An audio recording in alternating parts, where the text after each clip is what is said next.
अस्सलाम वालेकुम व रहमतुल्लाहि व बरकातहू। मैं सैयद मतीन की वालदा हूँ और मेरे बेटे सैयद मतीन पर बेबुनियाद इल्जामात लगाए जा रहे हैं। 376 का केस लगाया गया रेप का और ये बेबुनियाद और झूठ है। और दूसरी बात यह है कि मेरे बेटे सैयद मोहसिन पूना से उस पर जो है तो सैयद मतीन को मदद किया और मेरा बेटा सैयद मोहसिन और मेरा दामाद मोहम्मद हामिद ये दोनों पर भी इल्जाम लगाया गया और पूना से इन पर कंप्लेन की गई, जबकि वो औरंगाबाद शहर में रहते, पूना से कोई ताल्लुक नहीं। और जो सैयद मतीन का जो मैटर था वो पूना में रहती वो और वो नगर सेविका है और वो नगर सेविका का नाम क्यों नहीं दिया जा रहा।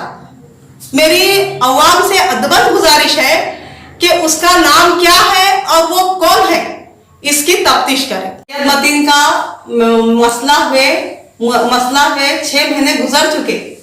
6 महीने के बाद अचानक मतीन के ऊपर 376 का केस क्यों डाला गया? इतने रोज से ये लोग क्या कर रहे थे? अगर ये सही रहता तो ये उसी वक्त करते थे, लेकिन ये सही नहीं है, ये सरासर गलत है, बिल्कुल गलत है। जो कारपोरेटर ने मतीन के ऊपर जो कंप्लेन की है, उनके वालिदा हमारे घर पर आए थे और वो हमको दुआएं दे रहे थे कि सैयद मतीन ने जो है तो मेरे बेटी को एक फरिश्ता बनकर बचा लिया, मैं उसको दुआ देती हूँ। जब वालिदा ऐसी दुआ दे रही तो फिर उनके घर के लोग ऐसे झूठी बातें कर क्यों हमको तकलीफ दे रहे? और हम पुलिसों को कुछ नहीं दे सकते, हमारी इतनी हैसियत नहीं, ना हम वकीलों को कुछ दे सकते। जो हमारे पास था हमने कर्जा करके हमने दे दिए, लेकिन अब हमारे पास खाने को भी कुछ नहीं है और हमारे बच्चे भी भूखे हैं और हमको इतना सताया जा रहा कि जिसकी कोई इंतहा नहीं, इतना सताया जा रहा। हमारे बच्चे दहशत में है घर में। पुलिस हमारे घर पर 1-2 बार आई थी, बच्चों को क्या समझता, बच्चे दहशत में हैं। 4-5 कारपोरेटर्स है और इसमें इन्वॉल्व है वो जब इत्तेहाद की पार्टी है। हमको ताज्जुब ये हो रहा है कि ये इत्तेहाद ऐसा कैसा है इनका कि एक इंसान को बारहा तकलीफ दे रहे और उसके घर के लोगों को भी तकलीफ दे रहे। ये सही नहीं है। मैं असदुद्दीन अवैसी से अदबन गुजारिश करती हूँ कि वो हमारी मदद करे।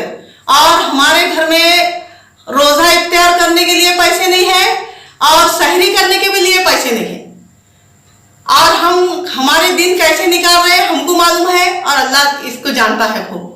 मगर ये लोग हैं कि हमको पे दर पे तकलीफ देते जा रहे हैं और वकीलों को भी मैनेज किया जा रहा है।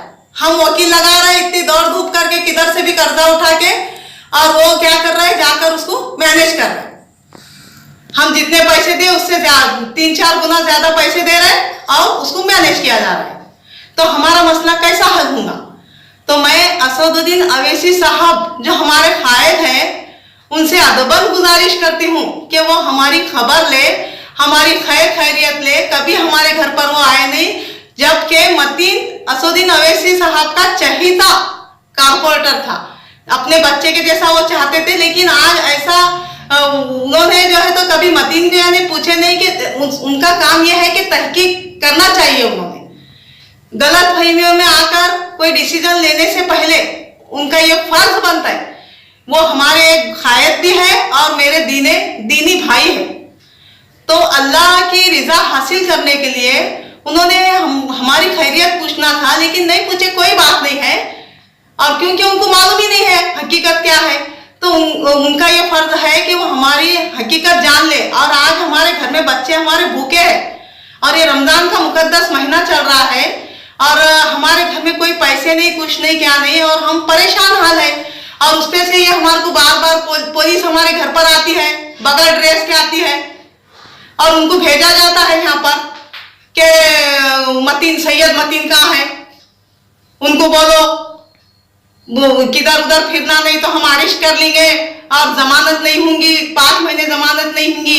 एक बार हमारे घर पर जो है तो बगैर ड्रेस के 2 पुलिस वाले आए और सीधा गेट खोल के अंदर है। ये ऐसी कैसी जबरदस्ती है पुलिस वालों की? यहाँ पर लेडीज रहती वो रहती, हम 2 ही लोग थे।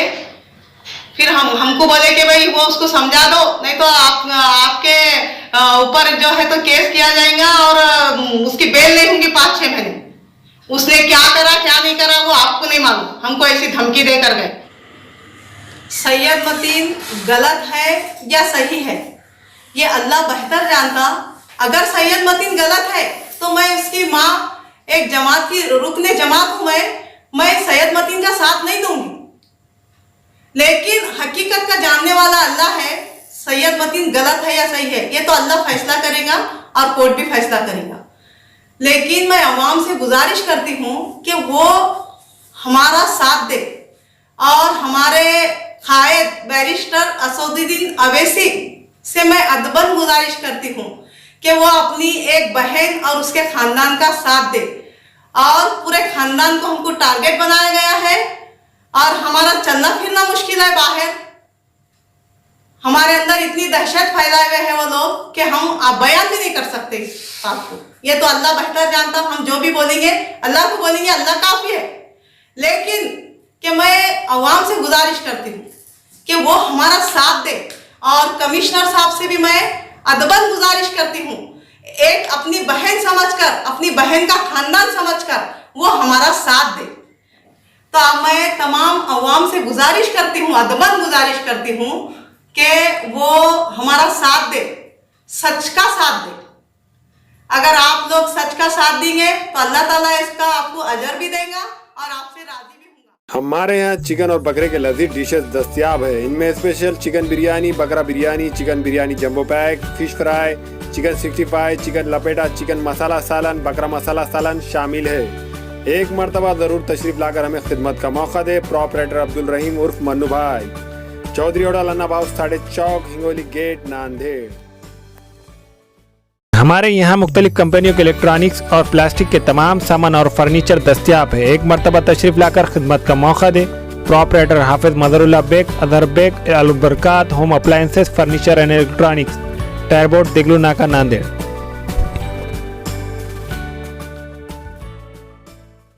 Nanded Urdu news YouTube channel को सब्सक्राइब जरूर करें और बेल आइकन को क्लिक करें। बेल आइकन को क्लिक करने से होगा ये कि आपको लेटेस्ट न्यूज अपडेट की नोटिफिकेशन मिलती रहती है।